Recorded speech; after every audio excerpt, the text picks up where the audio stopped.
केला बेचने वाली चुड़ैल। एक बार की बात है, जादूपुर नाम के एक गांव में करतब दिखाती एक औरत एक रेड्डी के लिए गांव में आती है। आइए आइए मेहरबान कदरदान, खाइए रोहड़ा के ताजे ताजे केले। कभी खाए नहीं होंगे ऐसे केले, पीले पीले केले खाइए।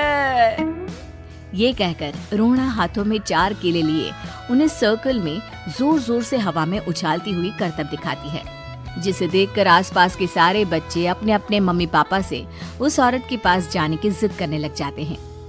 पापा, ऐसा तो सर्कस में बॉल से होता है ना?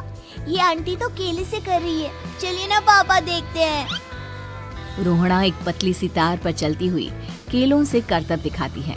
आते जाते सभी लोग बाहर रुककर उसके करतब देखते हैं और वाह वाही करते नहीं थकते।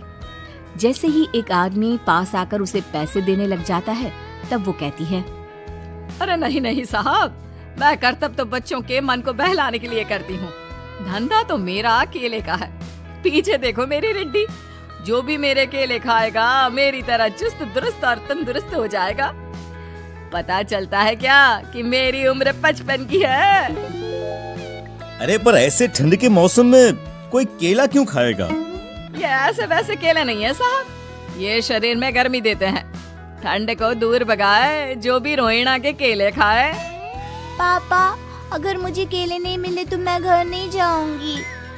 तभी उसके पापा कहते हैं कि बेटा, केले ठंड में कभी गर्मी नहीं देते। ये सब कहने की बातें हैं, सामान बेचने का तरीका है इनका। पर पिंकी नहीं मानती। मैं केले खाऊंगी। पिंकी की जिद के आगे नत्थू हार जाता है और उसे केले खरीद कर दे देता है। पिंकी खुश होकर केले घर ले आकर खाती है। अब मैं भी करतब करूंगी, कितना मजा आएगा। जादुई केले। पिंकी पहला केला खत्म भी नहीं करती कि वो बेहोश हो जाती है। दूसरे केले से एक काला धुआं आता है और रोहड़ा चुड़ैल बनकर बाहर निकल आती है। मेरे भूतिया केले बच्चे न खाए, ऐसा हो ही नहीं सकता।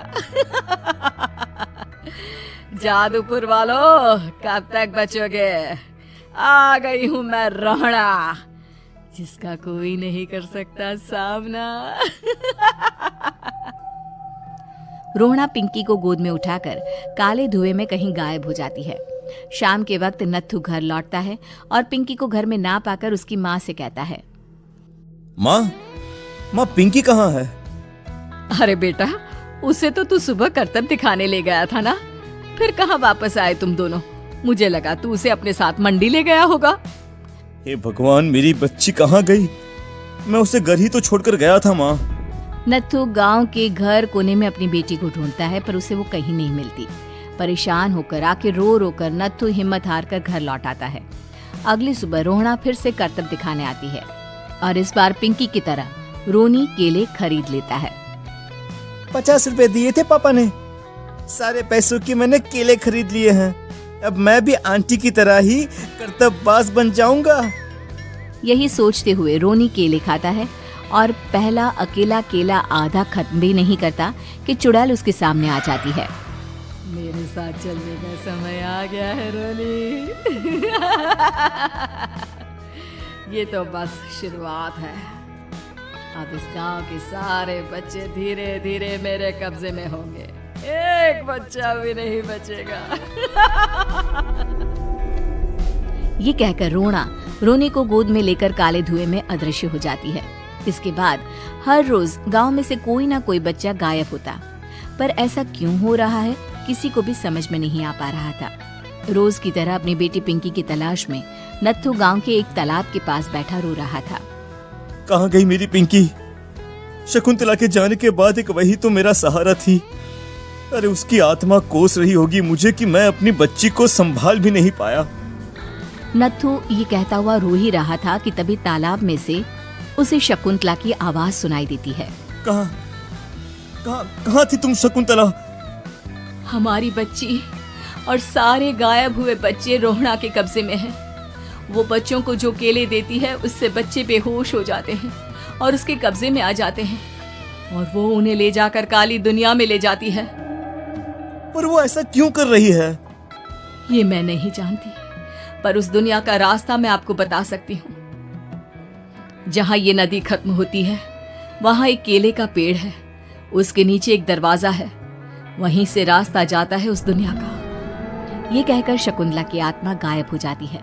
गांव के सभी लोग झुंड बनाकर उसी रास्ते से काली दुनिया में चले जाते हैं और वहां देखते हैं कि सारे बच्चे वहां काम कर रहे थे। पापा मुझे ले चलो यहाँ से। पापा पापा। सभी बच्चे अपने मम्मी पापा से लिपट जाते हैं। तो तुम लोग यहाँ तक आ गए? क्यों हमारे बच्चों को पकड़ लिया तूने?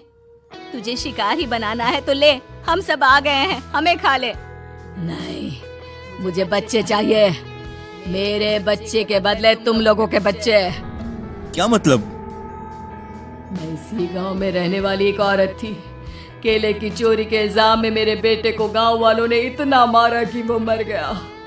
उसी दिन मैंने ठान लिया कि गांव वालों का भी वही हाल करूंगी। कुछ दिन बाद बेटे के चले जाने के दुख में मैं भी मर गई और मेरी भटकती आत्मा एक चुड़ैल बन गई। और फिर मैंने बदला लिया तुम सबके बच्चे छीनकर। बर्दाश्त नहीं कर पाए ना? सोचो मुझ पर क्या बीती होगी। हमें माफ कर दो रोना।